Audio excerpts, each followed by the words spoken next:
जय श्री माता जी। परम पूज्य श्री माता जी, जब जब धरती पर अधर्म हुआ है, आप आई हो माँ, आप पधारा है माँ। कृपा करके आप इस धरती पर सारे देव देवियों के साथ पधारिए और पूरी धरती को परम चैतन्य कीजिए। सभी संतों को, सभी शुद्धात्मा को ध्यान का सिद्धि प्रदान कीजिए। परम पूज्य श्री माता जी, कृपा करके आप पधारिए। परम पूज्य श्री माता जी, आपके श्री चरण कमल पर कोटि कोटि नमन। कुंडली उठा के बंधन लेंगे।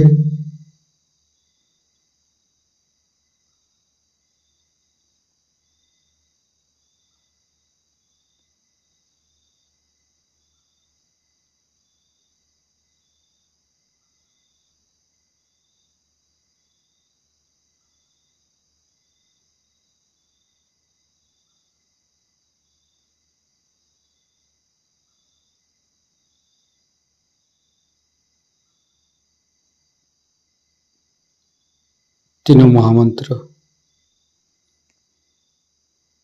ओम तमेव साक्षात् श्री महालक्ष्मी महासरस्वती महाकाली त्रिगुणात्मिका कुंडली साक्षात् श्री आदिशक्ति माता जी श्री निर्मला देवी नमो नमः।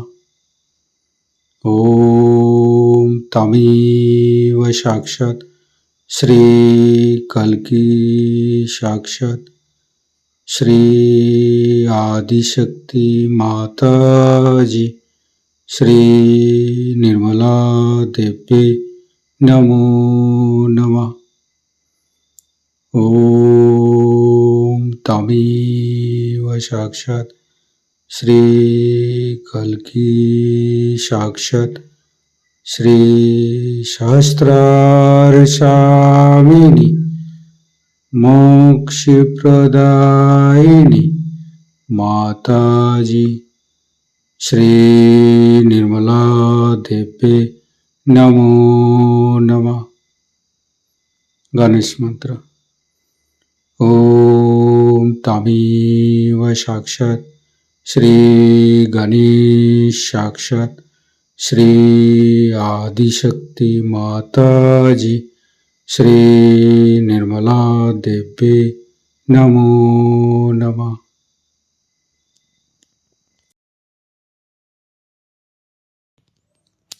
दोनों हाथ खुला हुआ परम पूज्य श्री माता जी की बिंदी को देखते रहेंगे।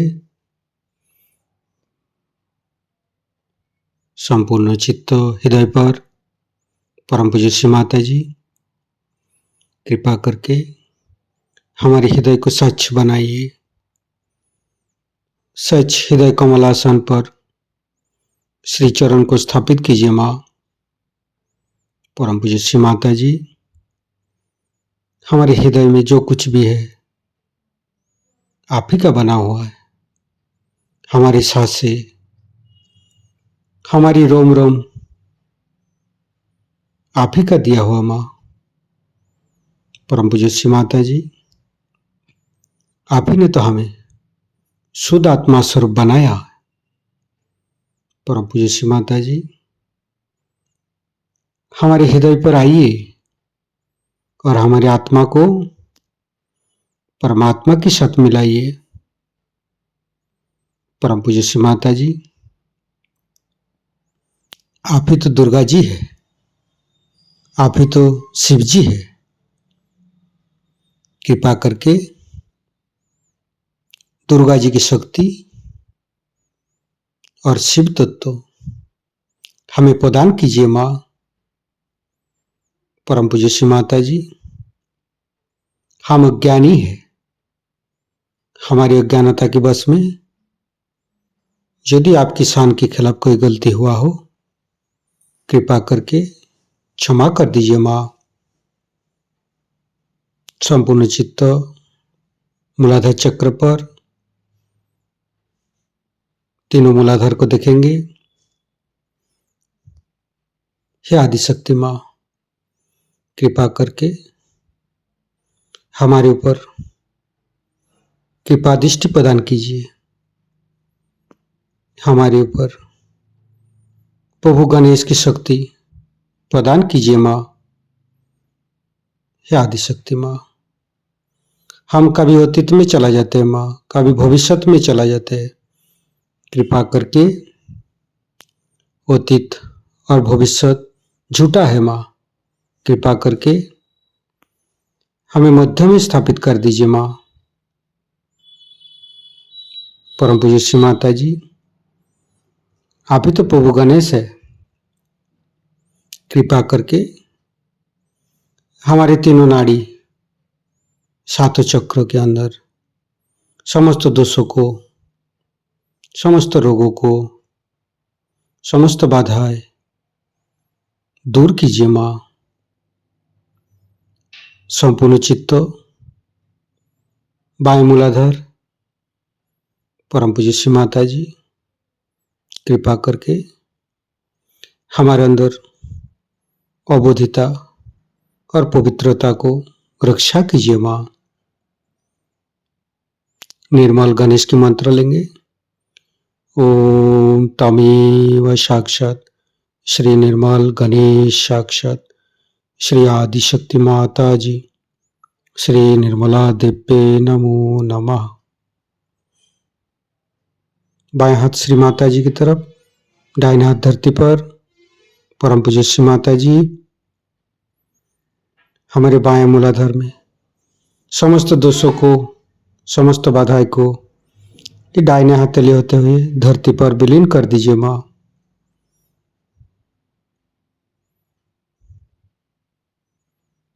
फिर राइट हैंड श्री माता जी की तरफ, बाएं हाथ धरती पर, संपूर्ण चित्त राइट मूलाधार। परम पूज्य श्री माता जी, आप ही तो राक्षसंती है, आप ही तो राक्षस अग्नि है। कृपा करके हमारे अंदर राक्षस प्रवृत्ति को नष्ट कीजिए माँ। परम पूज्य श्री माता जी, कृपा करके आप श्री कार्तिक जी रूप में हमारे राइट मूलाधार पर आइए और समस्त दोषों को, समस्त रोगों को दूर कीजिए। श्री कार्तिक के मंत्र लेंगे। ओम तमेव साक्षात श्री कार्तिके साक्षात श्री आदिशक्ति माता जी श्री निर्मला देव्ये नमो नमः। फिर धीरे धीरे चित्त को मध्य मूलाधार, परम पूज्य श्री माता जी, कृपा करके हमारे अंदर दया कीजिए, कृपा कीजिए, हमारी क्षमा को स्वीकार कीजिए। परम पूज्य श्री माता जी, कृपा करके हमारे मध्य मूलाधार पर आइए और मध्य मूलाधार के अंदर समस्त दोषों को दूर कीजिए माँ। हे आदिशक्ति माँ, आप ही तो गौरी माता है। कृपा करके हमारे मध्य मूलाधार पर आइए। गणेश गौरी माता की मंत्र लेंगे।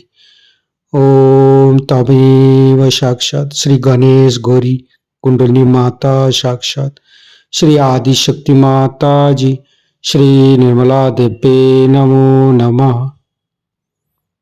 संपूर्ण चित्त मध्य मूलाधार पर रखेंगे। ओम गंग गणपते नमः 4 बार करेंगे। ओम गंग गणपतये नमः। ओम गंग गणपतये नमः। ओम गंग गणपतये नमः। ओम गंग गणपतये नमः। साक्षात श्री आदिशक्ति माता जी श्री निर्मला देव्ये नमो नमः। संपूर्ण चित्त मध्य मूलाधार पर रखेंगे। गणेश अथर्वशीर्ष पाठ करेंगे।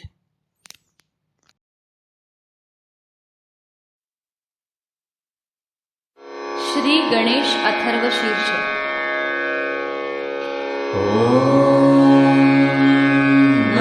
नमस्ते गणपतये त्वमेव प्रत्यक्षं तत्त्वमसि त्वमेव केवलं कर्तासि त्वमेव केवलं धर्तासि त्वमेव केवलं हर्तासि त्वमेव सर्वं खल्विदं ब्रह्मासि त्वं साक्षादात्मासि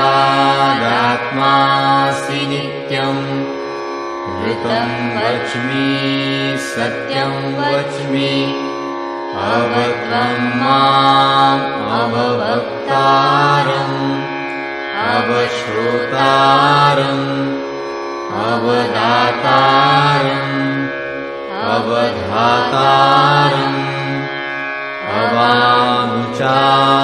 अवानुचानमवशिष्यम् अवपश्चात्तात् अवपुरस्तात् अवोत्तरात्तात् अवदक्षिणात्तात् अवचोर्ध्वात्तात् अवाधरात्तात् सर्वतो मां पाहि पाहि समन्तात् त्वं वाङ्मयस्त्वं चिन्मयः त्वमानन्दमयस्त्वं ब्रह्ममयः त्वं सच्चिदानन्दाद्वितीयोऽसि त्वं प्रत्यक्षं ब्रह्मासि त्वं ज्ञानमयो विज्ञानमयोऽसि सर्वं जगदिदं त्वत्तो जायते सर्वं जगदिदं त्वत्तस्तिष्ठति सर्वं जगदिदं त्वयि लयमिष्यति सर्वं जगदिदं त्वयि प्रत्येति त्वं भूमिरापो नलो नीलो नभः त्वं चत्वारि वाक्पदानि त्वं गुणत्रयातीतः त्वं देहत्रयातीतः त्वं कालत्रयातीतः त्वं मूलाधारस्थितोऽसि नित्यं त्वं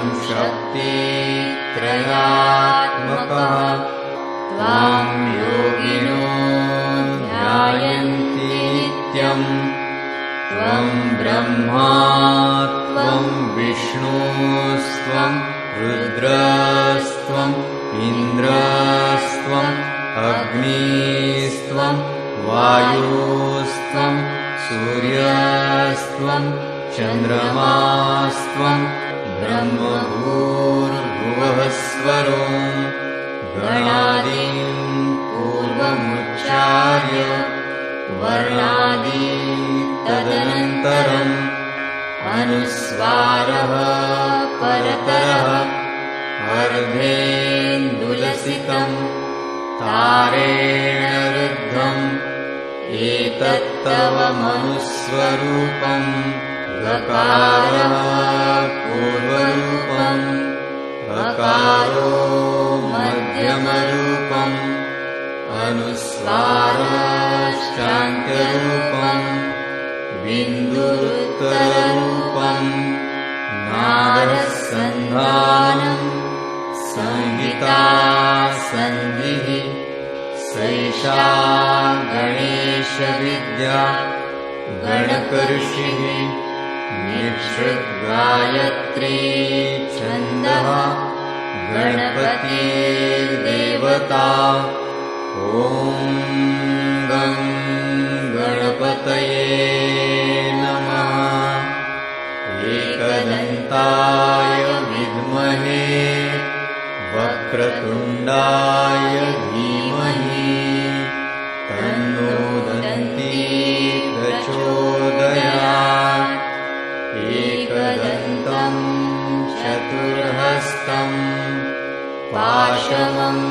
वर्षधारिणम् रदं च वरदं हस्तैर्बिभ्राणम् मूषकध्वजम् रक्तं लम्बोदरम् शूर्पकर्णकम् रक्तवाससम् रक्तगन्धानुलिप्ताङ्गम् रक्तपुष्पैः सुपूजितम् भक्तानुकम्पिनं देवं जगत्कारणम् अच्युतम् आविर्भूतं च सृष्ट्यादौ प्रकृतेः पुरुषात् परम् एवं ध्यायति यो नित्यं स योगी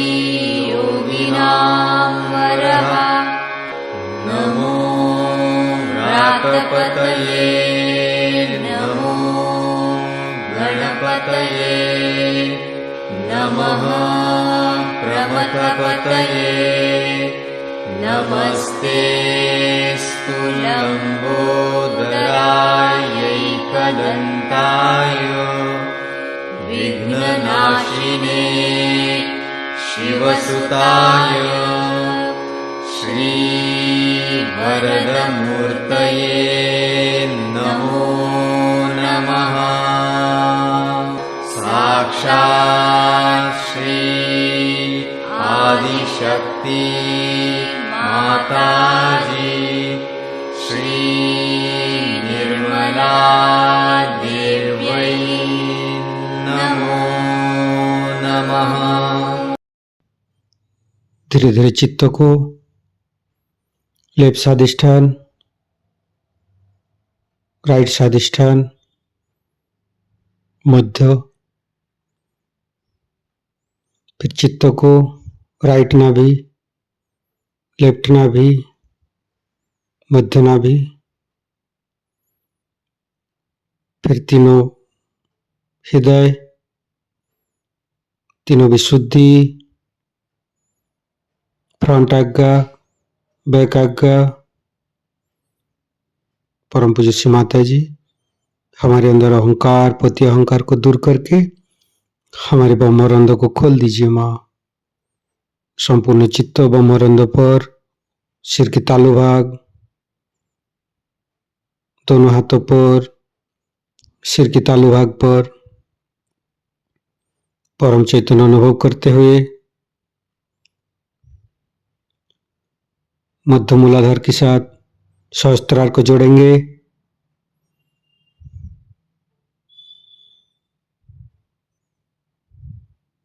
लेफ्ट मूलाधार के साथ सहस्त्रार को जोड़ेंगे।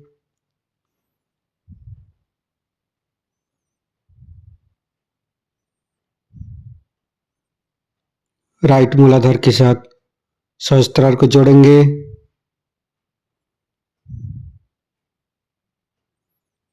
फिर संपूर्ण चित्त सहस्त्रार पर रखेंगे। परम पूज्य श्री माता जी हमें निर्विचारिता प्रदान कीजिए माँ। हमें ध्यान का स्थिति दीजिए माँ। निर्विचारिता का मंत्र लेंगे। ओम तमेव साक्षात श्री निर्विचारिता साक्षात श्री आदिशक्ति माता जी श्री निर्मला देव्ये नमो नमः। संपूर्ण चित्त सहस्त्रार पर हे आदिशक्ति माँ कृपा करके हमारे ऊपर ऐसी कृपा कीजिए ताकि आपकी अमृत वाणी को हम सहस्त्रार से सुन सकूं। संपूर्ण चित्त सहस्त्रार पर परम पूज्य श्री माता जी की अमृत वाणी हम सहस्त्रार से ग्रहण करेंगे। कुछ लोग ऐसे हैं जो बहुत पुराने रियलाइज्ड हुए हैं, जो कि इस चीज को समझ गए हैं कि अपनी चेतना क्या है, वो किस तरह से कार्य प्रवण होती है, किस तरह से कार्य करती है और किस तरह से हम उसको अपनाते जाते हैं। इस तरह से यहाँ 3 तरह के लोग होने के कारण मैं कुछ बातें फिर से दोहरानी पड़ेंगी और बताऊंगी, जिससे आप लोग समझ पाएंगे कि रियलाइजेशन का अर्थ क्या है कि रियलाइज्ड आदमी में क्या विशेषता होती है। पिछले मर्तबा भी मैंने बहुत सी बातें बताई हैं कि रियलाइज्ड आदमी की क्या विशेषता है, और आगे इसको किस तरह से हमें रियलाइज्ड स्टेट में हमें कैसे रहना चाहिए, इस तरह से 3 इस पर मैं बताऊं। इतना जरूर होना चाहिए कि इस वक्त आपने जो पढ़ा लिखा है, जहां पर भी जो कुछ भी पढ़ा हुआ है, उसको अभी भूल जाइए।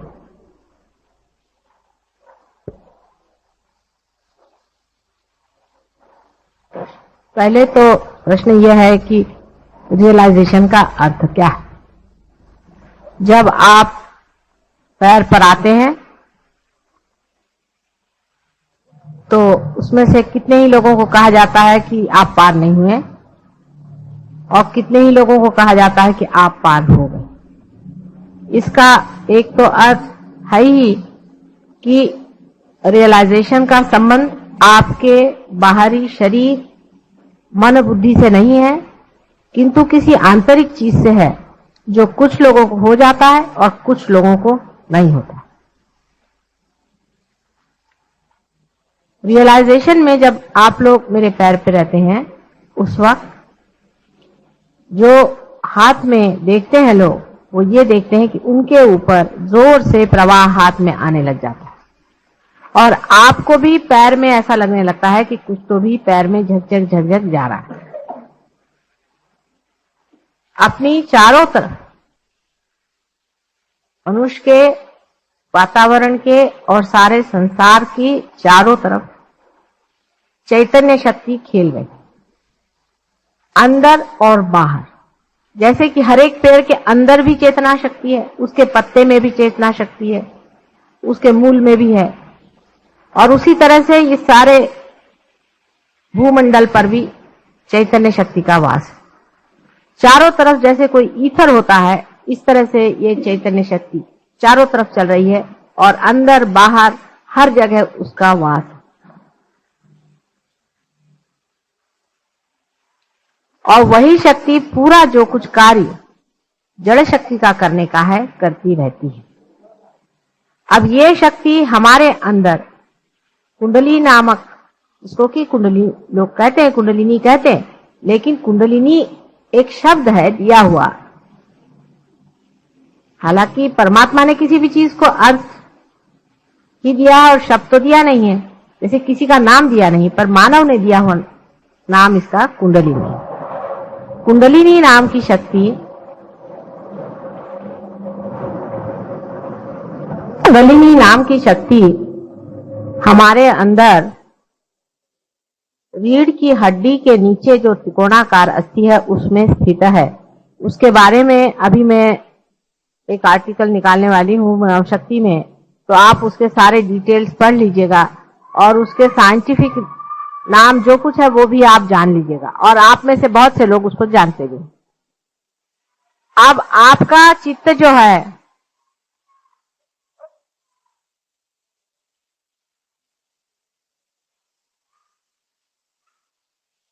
आपका जो चित्त है, जब आप साधारण मानव रहते हैं तो शरीर, बुद्धि और मन तीनों में रहता है, और आप खोजते रहते हैं उस चीज को जिससे आप आनंद पाए। जब आप उस चैतन्य शक्ति से एकाकार होते हैं, कुंडलिनी के जागृति से सहस्त्रार पे आपका चित्त आकर के उससे एकाकार होता है, तब आपका चित्त जो है अपनी कुंडलिनी पर जाता है, और अपनी कुंडलिनी पे जाते ही आपका दूसरों के भी कुंडलिनी पे जाता है। यानी अभी तक आपका चित्त 3 जगह तक जा सकता था, अब एक चौथी जगह जाता है जो निराकार शक्ति है, और उसमें जाते ही आप विचारों से परे उठ करके और इस मन, बुद्धि और शरीर तीनों को देखने लगते हैं साक्षी स्वरूप होकर। आप जिन लोगों के हाथ में से झंझन झंझन ऐसे चैतन्य की लहरियां बह रही हैं, इन लहरियों को हम लोग इतने सहज में पा गए हैं कि हम जानते नहीं कि कितनी बड़ी चीज हमें मिल गई। पहला तो सबसे बड़ा जो प्रॉब्लम है वो कि इतनी बड़ी चीज इतने सहज में कैसे मिली। जैसे कि एक छोटी सी चीज समझ लीजिए कि मानव का जन्म हम लोग इतने सहज में पा लेते हैं कि हम ये जानते ही नहीं कि मानव जन्म पाना जन्म जन्मांतर की मेहनत के बाद बड़ी मुश्किल से मानव का जन्म होता और उसका पुनर्जन्म तो बहुत ही जन्म जन्मांतर की मेहनत के बाद और खोज के बाद पुनर्जन्म होता। लेकिन वो इतने सहज में घटित हो रहा है कि उसकी कीमत हम लोग समझ नहीं पाते और ये भी सोचते हैं कि इतने जल्दी कैसे हो। उसकी वजह ये थी कि आज तक आप सारी खोज बाहर कर रहे थे और चीज आप ही के साथ थी।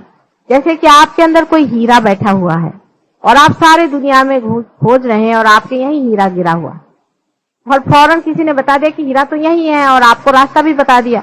आपने हीरे को पकड़ लिया, फिर आप ये थोड़ी कहेंगे कि अरे इतने जल्दी कैसे। आप तो यही कहेंगे कि अरे मैं यही था और मैं दुनिया भर में कहां खोजता फिर रहा था। ये बात वास्तविक हो रही है। जब हमें सहज योग से ये दशा प्राप्त होती है तो वास्तविक में हमें इसकी प्राप्ति इतनी सहज में होती है कि हम समझ नहीं पाते कि कहां से कहां पहुंच गए।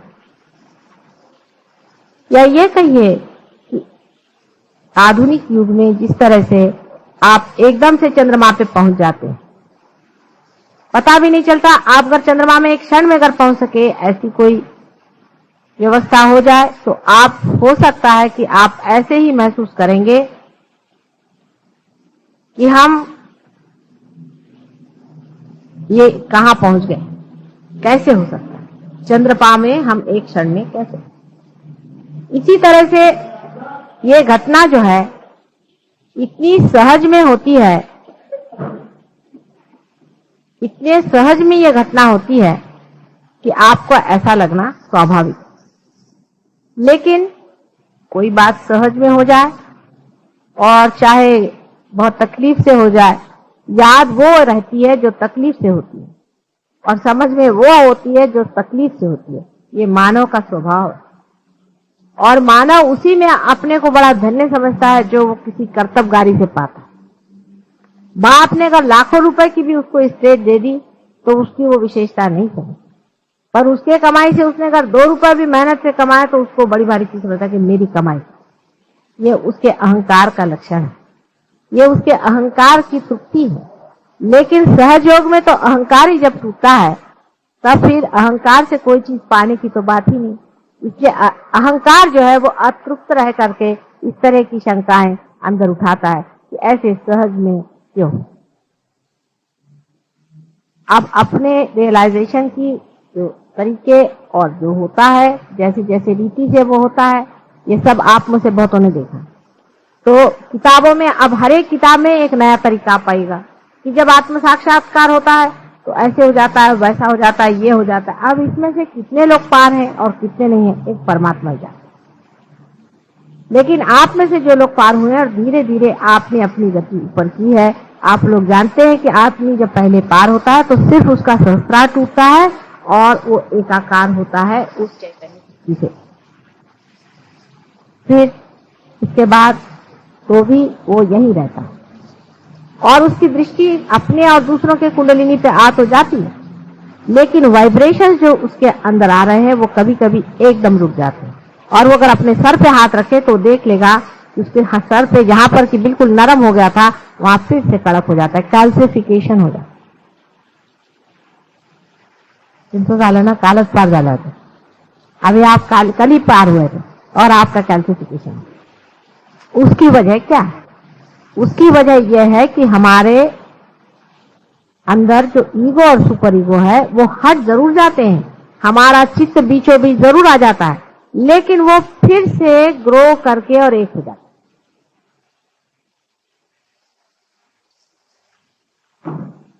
वो फिर से ग्रो करके एक हो जाता है।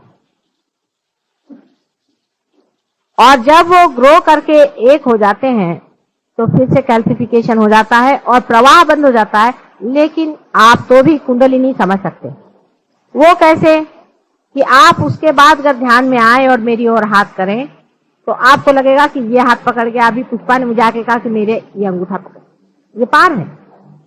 क्योंकि वैसे जो लोग आदमी पार नहीं है, जो पार नहीं है, वो अगर मेरे और हाथ करके बैठे तो उनको कुछ भी नहीं लगेगा। लेकिन जो लोग पार हो गए उनको लगेगा कि माता जी देखो ये उंगली मेरी पकड़ गई। को ऐसा लगेगा कि ये उंगली मेरी पकड़ गई है, या ये उंगली मेरी पकड़ गई है, इसमें नहीं आ रहा है, इसमें आ रहा है। उसमें से जो जानकार लोग होंगे वो समझ जाएंगे कि कौन से उंगली का इशारा, कौन से चक्र। अब ये कोई कपोल कल्पित नहीं है, दिमागी जमाखर्च से इस बात का पता नहीं लगा। मैंने तो बताया नहीं, क्योंकि मैं अगर इसको बताती तो सब लोग ये कहते कि माता जी यूं ही उड़ा रहे। मैंने कहा तुम ही देखो। तो जब उन्होंने ऐसे हाथ रखा और जब उनकी ये उंगली जलने लगी तो मैंने कहा कि अच्छा इनके नाभि चक्र पे तुम हाथ रख के देखो तो नाभि चक्र चल रहा। अपने अंदर आंख बंद करके देखो तुम्हारा कौन सा चक्र चल रहा है, तो नाभि चक्र चल रहा है। और जब हाथ तुमने उनके ओर किया तो कौन सी उंगली चल रही, ये उंगली चल रही। इसका मतलब ये उंगली नाभि चक्र का साक्षात, और सबकी यही उंगली पकड़ी जाएगी उस आदमी। तो निर्विवाद ये बात है कि इस पर किताब चाहे कुछ भी लिखे, जिस तरह से जो होता है वैसा ही होता है। अभी कल ज्ञानेश्वर जी को लेकर के एक साहब मुझसे भिड़ रहे थे बहुत ज्यादा। ज्ञानेश्वर जी आज होते तो उनसे हम ही बात कर लेते।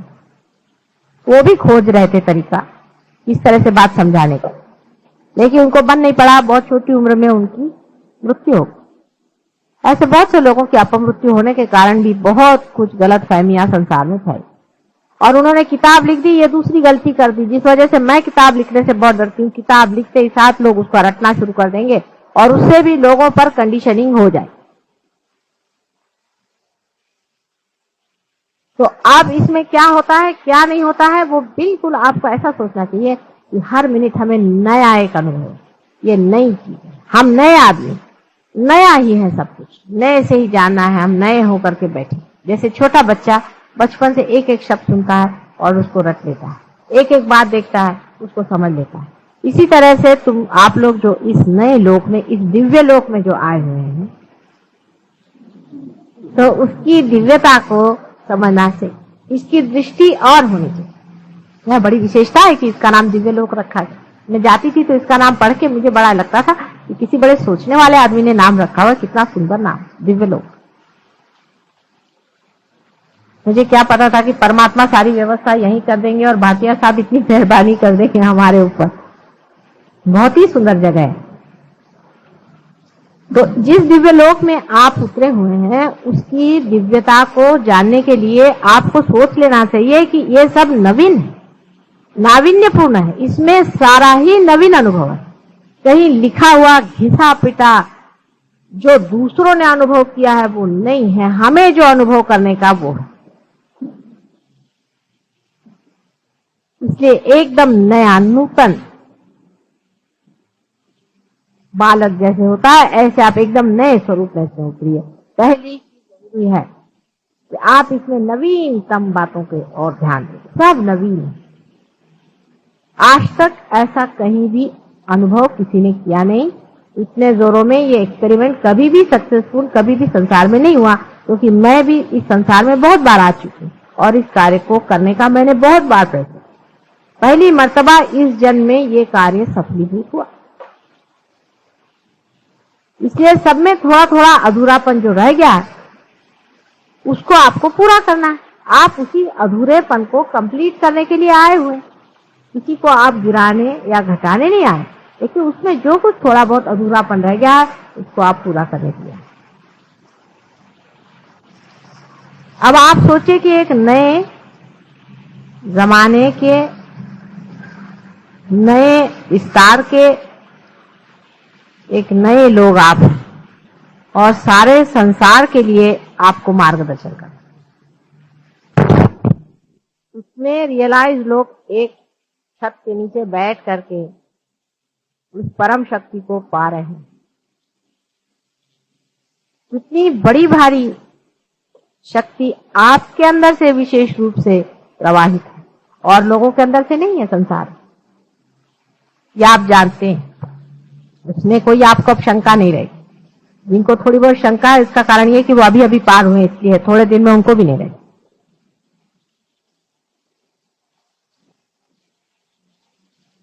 तब ये जरूरी हो जाता है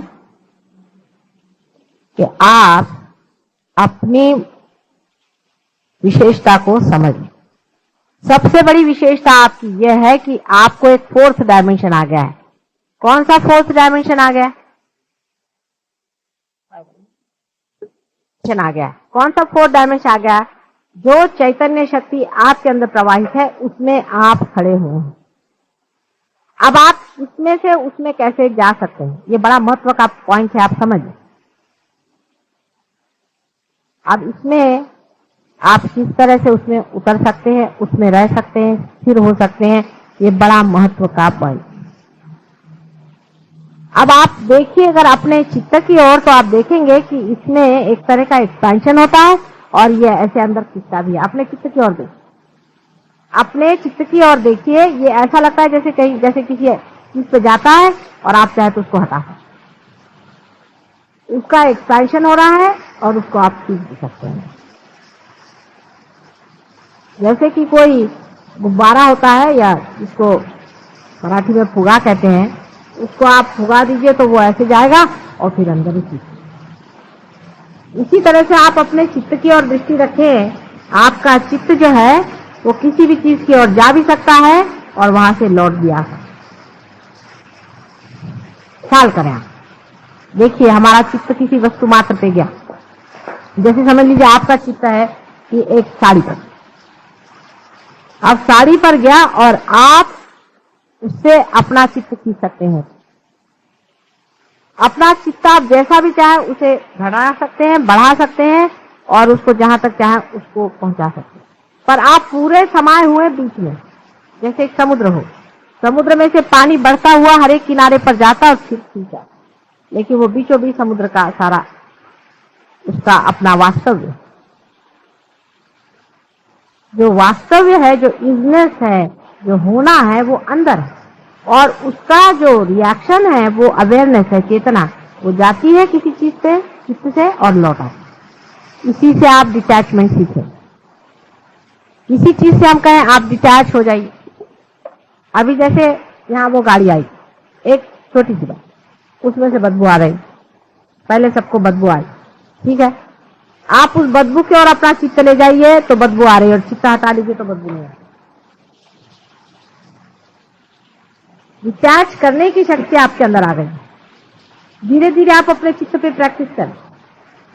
आदमी है सब चीजों से, सब सर्वधर्म संपन्न से बैठा हुआ, उसके बीच में बैठा, सब चीजों के और देख रहा है, ये क्या है, ये क्या है, ये क्या है, ये भी है, ये भी है, लोग कहते हैं सब मेरा है। उसके और अपना चित्त डालिए और जैसे उसके और आप चित्त डालेंगे आप जान जाइएगा कि मैं इससे चित्त भी हटा सकता। इसी में आपका चित्त इन्वॉल्व नहीं हो सकता। और अब जो भी आप उसके प्रति जो भी आप प्रेम जोड़ेंगे या कुछ भी करेंगे, वो सिर्फ उसको चक्कर मार कर वापस आ जाएगा, लेकिन लिप्त नहीं होने। इसको समझ लो। पहले आप विचारों से किसी चीज को जब देखते थे तो आप जैसे यहां से कोई चीज चलती है तो वो पूरी की पूरी चलती रहेगी और इसकी परिधि बनी रहेगी, वो अपने अंदर लिखती रहेगी। लेकिन अब यहां से जो छूटेगी गोल घूम करके फिर आपके तरफ आ जाएगी, यहां बीच में कुछ भी नहीं है, खाली है। कहीं वो उसको जकड़ेगा नहीं। ममत्व इस तरह से छूटता है हर एक शरीर मन बुद्धि का तो छूटता ही है, लेकिन और भी जितने कृत्रिम हमारे अंदर बहुत सारे, हम सिर्फ मानव हैं पहले और आखिर और हमेशा। ये जो सत्य है, ये सत्य भी इस तरह से छूटता है क्योंकि हमने अपना ममत्व जो है उसको तोड़। और ममत्व तोड़ने का तरीका ध्यान का यही है कि आप अपने चित्त को हर समय उसको बढ़ाएं, उसका मजा देखें। अब बढ़ गया, वहां तक गया और फिर आप उसको वापस ले। यह आपकी विशेष शक्ति आपको रियलाइजेशन के बाद में आई। अभी तक मैंने पहले बताया ही है बातें बहुत सारी, जो पहले इसमें मैंने आपको बताया था उसके अलावा आप इस बात का ख्याल करें। जो डीपर मेडिटेशन में आपको जो करना है वो अपने चित्तवृत्ति का एक्सपेंशन और उसका खिंचाव। अब जब आप खिंचाव और एक्सपेंशन अपना करने लग जाएंगे तो आपको आश्चर्य होगा कि आपकी गहराई जो है वो बढ़ती है। एक ऐसा सोचिए कि गेहूं कर खूब सारा आपने यहाँ फैला दिया, बहुत सारा गेहूं जिस आदमी ने फैला दिया उसका फैलाव ज्यादा होगा। फिर आपने गेहूं इकट्ठा करके उसको ऐसा बड़ा कर, उसकी ऊंचाई बढ़ गई कि नहीं बढ़? तो उसी तरह से जब आपने सारा की सारा अपने को समेट लिया अपने चित्त को, तो देखिए अंदर की गहराई बढ़ी और ज्ञान आते गया। ज्ञान क्या आया कि हंसी आने लग गई कि अरे मैं इसमें लिपटा हुआ था, ये भी कोई निपटने की चीज है, ये भी कुछ है।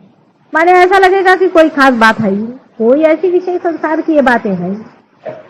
अपने यहाँ का एक लड़का है, पार हो गया था, वो इंटरव्यू में गया, जब लौट के आया तो मैंने कहा भाई हुआ कि नहीं हुआ? पहले मुझे लग ही नहीं रहा कि कुछ हुआ है कि नहीं हुआ, होगा तो होगा, नहीं होगा तो बाद में सिलेक्शन होगा।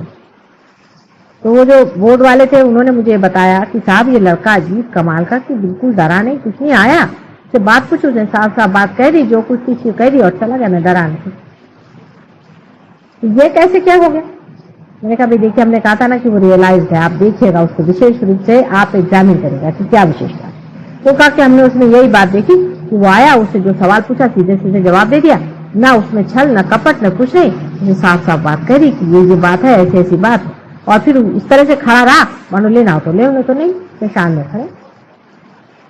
ना तो उसने हमारा कोई किस तरह का कभी अपमान किया और नहीं कोई उसमें उसने बड़ाई ज्यादा हमारे पीछे में दुम हिलाते खड़ा रहा। चित्त भी ऐसा ही है, जब चित्त में विकृति रहती है, क्योंकि मनुष्य में दिव्यता तभी आती है जब वो पार हो जाता है। जब उसका चित्त हर जगह में उलझा रहता है तो उसके चित्त में विकृति आती है। समझ लीजिए कि जैसे कोई, ये आपने देखे होंगे बहुत से पेड़ों में से ऐसे जिसको टेंड्रिल्स कहते हैं वो निकलते हैं, खासकर जो कि चढ़ने वाले ये होती हैं बेलें, उनमें से ऐसे निकल करके वो इसको पकड़ लेती, फिर उसको पकड़ लेती, फिर उसको पकड़ लेती है, तब वो बेचारी धीरे धीरे धीरे धीरे ऊपर चढ़ती है। उसी तरह से जो मानव पार नहीं हुआ रहता है वो भी कभी इसको पकड़ता है, उसको पकड़ता है, उसको पकड़ता है, इस तरह से वो अपने को खड़ा करता है किसी तरह से। कभी तो सोचता है कि अरे मेरे पास पोजीशन नहीं है तो मैं दुनिया में कैसे चलूंगा, अरे मेरे पास पैसा नहीं है तो मैं दुनिया में कैसे चलूंगा, अरे मेरे पास ये नहीं तो मैं दुनिया में कैसे चलूंगा। लेकिन जो पेड़ अपनी तना पे खड़ा हो जाता है वो स्वतंत्रता में अलग से खड़ा है। लेकिन यही बात आपके साथ भी हो रही, आप अपनी तना पे खड़े हैं ही, लेकिन भय के कारण आप अपने अंदर से टेंट्रिकल निकाल करके, टेंड्रिल्स निकाल करके इसको पकड़ रहे हैं, इसको पकड़ रहे हैं, इसको पकड़। जैसे आपको पता आप तना पे खड़े हैं, ये आपको दूसरी बात पता है। पहली तो ये कि चित्त का निरोध नहीं करने का, इसको रोकने का नहीं, चित्त कहीं उलझेगा ही नहीं। आप कोशिश करें तो चित्त कभी उलझेगा नहीं। एक डीप मेडिटेशन में आप प्रयत्न करें, कोई सा भी बड़ा सा प्रश्न आ जाए आप उसकी ओर देखें और देखते साथ आपको आश्चर्य होगा कि चित्त वहां जाता है और लौट आता है, चित्त कहीं उलझ नहीं था। फिर आप ये सोचें कि समझ लीजिए कोई बड़ी भारी दुखद घटना हो, तो आप ये सोचिए कि यहाँ दुखद घटना हुई, लेकिन संसार तो वैसे ही चल रहा है। दुख और सुख जो है वो एक हमारा दिमागी जमा खर्च। ऐसी कौन सी बात हो गई है जो हमें बड़ा दुखी बनाती है या हमें बड़ा सुखी बनाती है, या ऐसी कौन सी चीज है या अरुचि, किसी आदमी से हम नफरत करें और किसी से ऐसी कोई भी बात नहीं जिसमें ये होना चाहिए। धीरे धीरे आपका चित्त का बढ़ना बहुत जोरों में प्रसारित होने लग जाता है और उसके बाद चित्त जब बिल्कुल सबल हो जाता है, बिल्कुल पूरी तरह से सबल हो जाता है, तब फिर जिसको कि हम लोग देखते हैं, उन्होंने भी देखा कि आपके हाथ वाथ जलते हैं, किसी को हाथ लगाने से हाथ जलते हैं, किसी को कुछ करने से पकड़ जाता है। शुरू शुरू में ऐसा होगा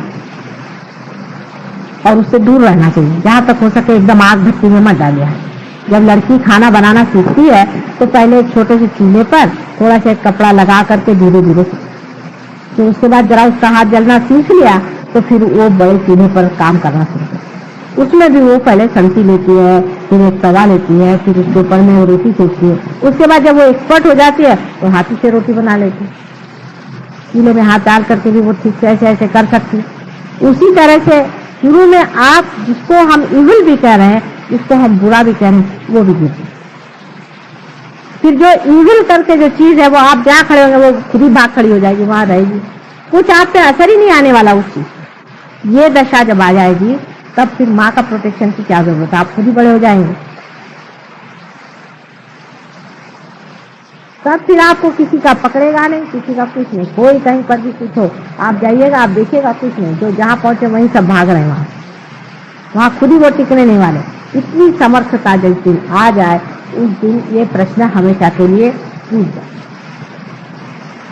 लेकिन जैसा मैंने उसके लिए कहा था कि उसके दो ही तरीके हैं, एक तो अंदर का मेडिटेशन और एक बाहर का देना। अब अपने आप से हाथ से चीज जा रही है। पहले तो कहते हैं कि भाई अच्छा कर्म करो, अच्छा करो बुरा करो, अच्छा और बुरा ये भी मनुष्य का विचार हो जाए। जब कर्म अकर्म हो जाए, माने कर्म की भावना ही नहीं रहे कि हम कर्म कर रहे हैं, जैसे सूर्य की रोशनी है, वो कौन सा कर्म कर रहा है, वो अकर्म में है, लेकिन कर्म तो हो रहा है उसका। जिस वक्त में पूरी तरह से अकर्मता आ जाए, माने हाथ में से चीज बह रही है और हो रहा है, तो जो कुछ भी अपने अंदर कर्म पहले के इकट्ठे हुए हैं, जिसको कहते हैं कि कर्म फल आपको भोगना पड़ेगा। बहुत से लोग बीमार आते हैं, माता जी हमारे कर्म के फल है, आप क्या ले लीजिएगा, हमने कहा ले लेंगे, कोई चिंता की बात नहीं। गंगा जी में आए तो धुल जाना ही चाहिए सब चीज। तो अगर आपके कर्मों के फल, आपके हाथ पैर अगर दुख रहे हैं या कुछ आपको बीमारी हो गई, कुछ तकलीफ हो गई, तो ऐसी कोई बात नहीं, वो तो हम ले ही सकते। लेकिन आपके कर्म शरीर से उठ करके मन में चलेंगे। अब मन में के कर्म कैसे निकलेंगे? वो तो यहां से भाग खड़े होंगे माता जी की वजह से, चाहे शरीर ठीक हो, लेकिन अब मन के अंदर वो कर्म बैठे हुए हैं। आप पार भी हो गए तो भी अब ये गंदगी निकलेगी कैसे? इसलिए यही कर्म जब आप करते रहेंगे तो अकर्म में ये सब बह जाए, और जितना आप इस जन्म में कर डालेंगे उतना ही कर्म खत्म हो जाएगा।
आज मोरी लाज रखली जो, आज मोरी लाज रखली जो, आज मोरी लाज रखली जो, आज मोरी लाज रखली जो, मोरी विपदा दूर करो, मोरी विपदा, मोरी विपदा दूर करो, मोरी विपदा दूर करो, आज मोरी लाज रखली जो,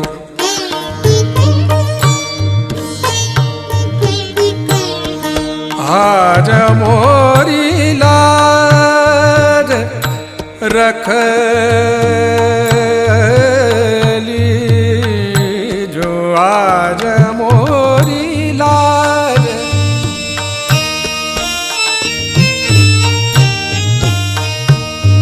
मोरी लाज,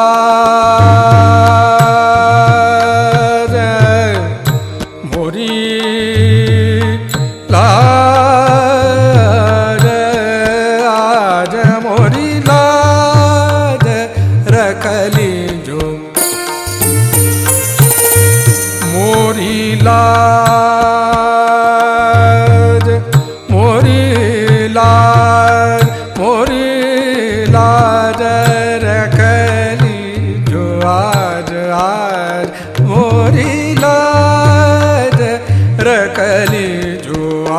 आज मोरी लाज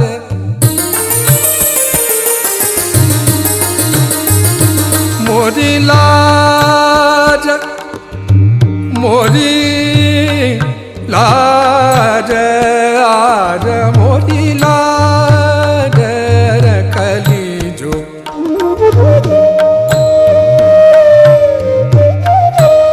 मोरी लाज रख लीजो मोरी लाज आज मोरी लाज रख लीजो आज मोरी लाज रख लीजो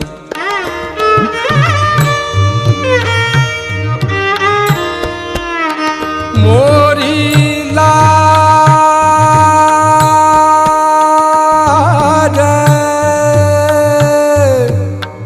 मोरी लाज रख लीजो आज मोरी लाज रख लीजो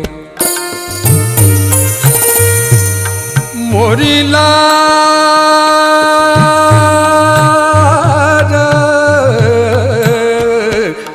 गौरी नंदन हे दुख भंजन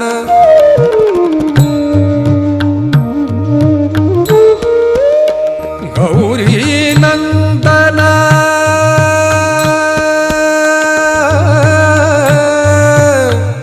गौरी नंदन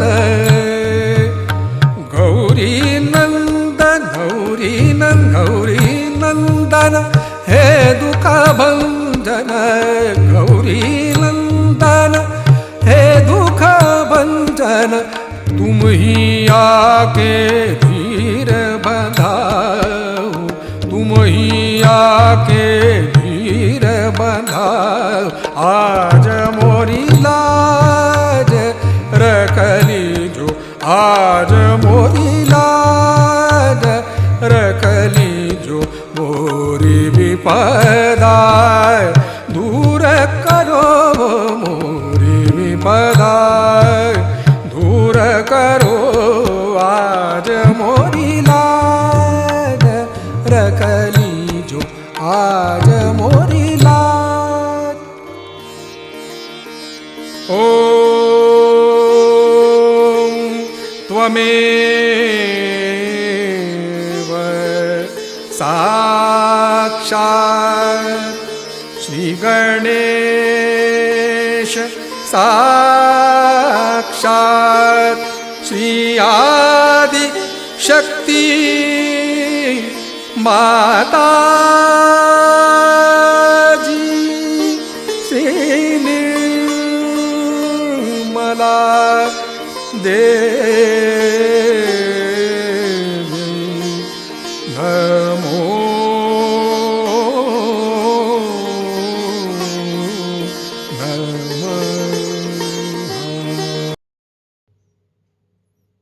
हे आदिशक्ति माँ, आप जी आज दयन करा के हमको परम चैतन्यित किए, हमें निर्विचारिता स्थिति प्रदान की है। इसके लिए माँ आपको कोटि कोटि नमन। हे आदिशक्ति माँ, आप ऐसे ही हमारे साथ छत्र छाया बन के रहिए, परम चैतन्यित प्रदान करते रहिए। माँ कुंडली उठा के बंधन लेंगे।